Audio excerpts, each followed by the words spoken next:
Hello friends, कैसे हैं आप सब? बढ़िया।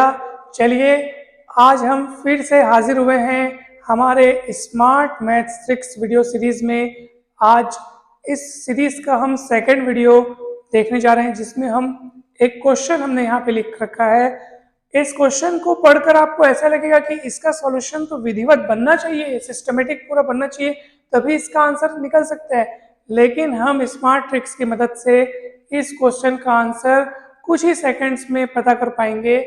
तो बहुत ही इम्पोर्टेंट ये वीडियो है, आपको काफ़ी कुछ सीखने को मिलेगा, इसलिए इस वीडियो को आप शुरू से लास्ट तक देखिए। और इस सीरीज का जो पहला वीडियो है उसको तो आप जरूर देखिएगा, आपको बहुत मज़ा आ जाएगा। तो चलिए दोस्तों, शुरू करते हैं।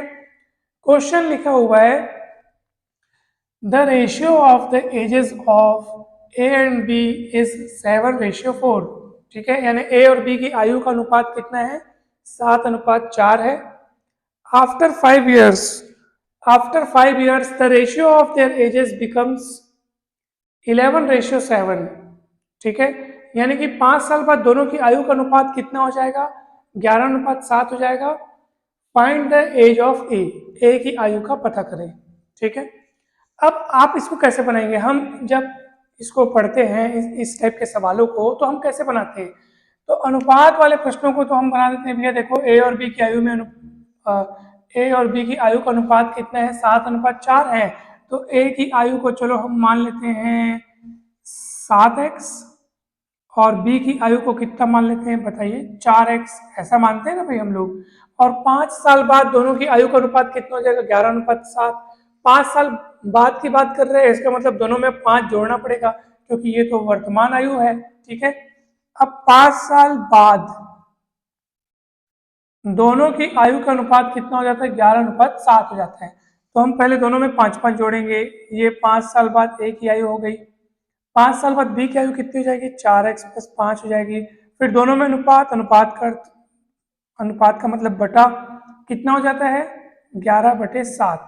11:7 हो जाता है। अब आप फिर इसको जब सॉल्व करेंगे, सॉल्व करने के बाद x का मान निकालेंगे, फिर x का मान आप यहाँ रखेंगे, तब आपको a की वर्तमान आयु पता चलेगी। चलिए तो फटाफट सॉल्व करते देखते हैं कितना आता है।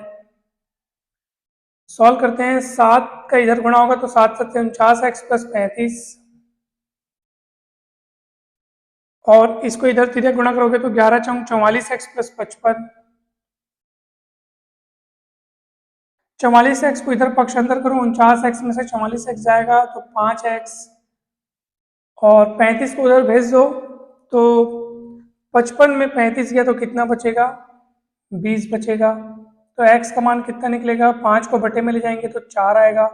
x का मान 4 आ गया। जब आप x का मान यहाँ रखोगे तो आपको a की वर्तमान आयु पता चल जाएगी 7x। तो 7 × 4 यानी 7×4 = 28 वर्ष। ठीक है, यानी आपको ऑप्शन सी करेक्ट है। ये जो जनरल मेथड है, जिस तरीके से हम सॉल्व करते हैं, ये वो वाला मेथड है। अभी हम देखेंगे स्मार्ट ट्रिक। ठीक है, कि हम कितनी आसानी से इसका उत्तर पता कर सकते हैं। अब देखिए स्मार्ट ट्रिक क्या है।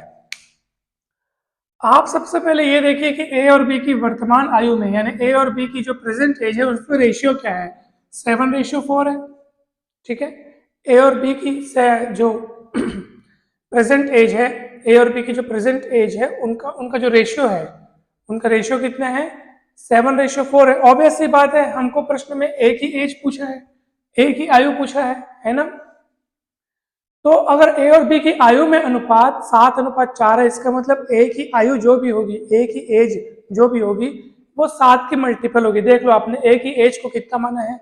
ए की एज को कितना माना है? 7x। 7x का मतलब 7 का कुछ मल्टीपल है। 7 गुणित कुछ है, मतलब जरूर ये एज 7 के पहाड़े में आती है, 7 की मल्टीपल है। ठीक है, 5 साल बाद उनकी एजेस का रेशियो कितना हो जाता है? 11:7, 11:7 हो जाता है। इसका मतलब 5 साल बाद जो ए की जो एज होगी, ए की जो आयु होगी, वो कितने की मल्टीपल हो जाएगी? 11 की मल्टीपल हो जाएगी, यानी 11 के पहाड़े में आएगी।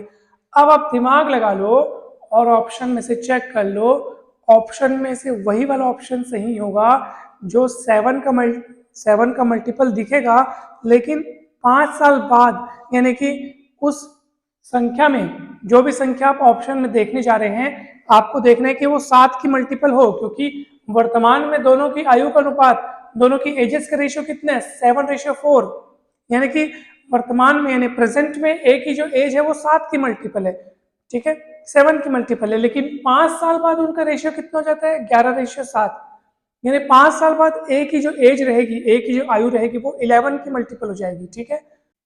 दिए गए ऑप्शंस में से उस ऑप्शन को चुनना है जो 7 का मल्टीपल हो, लेकिन अगर उस संख्या में 5 जोड़ दिया जाए तो वो 11 का मल्टीपल हो जाना चाहिए, ठीक है।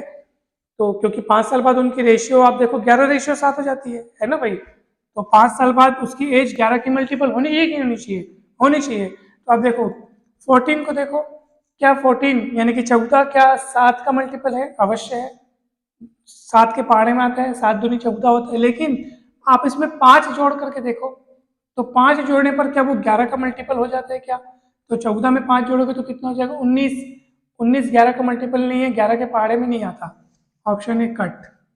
21 को देखो, क्या ये 7 का मल्टीपल है, अवश्य है, क्यों 7 से 21 होता है, 7 के पहाड़े में आता है, लेकिन इसमें 5 जोड़ करके देखो क्या ये 11 का मल्टीपल हो सकता है क्या, ठीक है, तो 5 जोड़कर देखेंगे तो कितना हो जाएगा ये 26, और 26 11 का मल्टीपल नहीं है, यानी कि ये ऑप्शन भी आपका कट हो गया। तीसरा ऑप्शन देखो क्या कहते हैं 28, 28 7 का मल्टीपल है, 7 चौक 28, देख लो आप 7 के पहाड़े में आता है, लेकिन इसमें 5 जोड़ने पर 28 में जब आप 5 जोड़ोगे तो कितना होता है 33, और ये 5 जोड़ने से जो संख्या प्राप्त हुई है ये 11 की मल्टीपल है, 33 11 के पहाड़े में आता है, 11 का मल्टीपल है, और अभी ये 28 7 का मल्टीपल है, यानी कि यही ऑप्शन आपका सही है सर, यही ऑप्शन आपका सही है। अगला वाला तो ना 7 का मल्टीपल है ना 11 का मल्टीपल है, तो ये तो वैसे भी कट है। तो देखो ये दो ऑप्शन क्यों कैंसिल हुए, दोनों 7 के मल्टीपल हैं, मगर 5 ऐड करने पर, इन संख्याओं में 5 जोड़ने पर वो 11 के मल्टीपल नहीं बने, ठीक है। ये ऐसी संख्या है जो 7 की मल्टीपल है और 5 जोड़ने पर 11 की मल्टीपल है, ठीक है, 11 के पहाड़े में आता है, ठीक है। तो इसका मतलब ऑप्शन सी करेक्ट है, और आप देख लो यहाँ से आप ऑप्शन सी यानी कि 28 वर्ष कैलकुलेट करके भी लाए थे। तो देखा दोस्तों आपने किस तरह हमने छोटा सा ट्रिक लगाया और इस सवाल का जो उत्तर है, जो आंसर है, हमने ऑप्शन की मदद से ही तैयार कर लिया। तो ये था ना एक स्मार्ट ट्रिक। ऐसे स्मार्ट ट्रिक को देखने के लिए आप हमारे चैनल पर जरूर जुड़े रहिए। वीडियो कैसा लगा जरूर कमेंट करके हमें बताएं, ताकि हमें ऐसे ही कंटेंट्स आपके लिए लाने में बहुत ज़्यादा प्रेरणा मिले, हम अच्छे अच्छे कंटेंट्स आपके लिए लाएं और आपको वीडियो से बहुत फ़ायदा हो। वीडियो अच्छा लगा हो तो ज़रूर लाइक करें और चैनल को ज़रूर सब्सक्राइब करें। Thank you so much.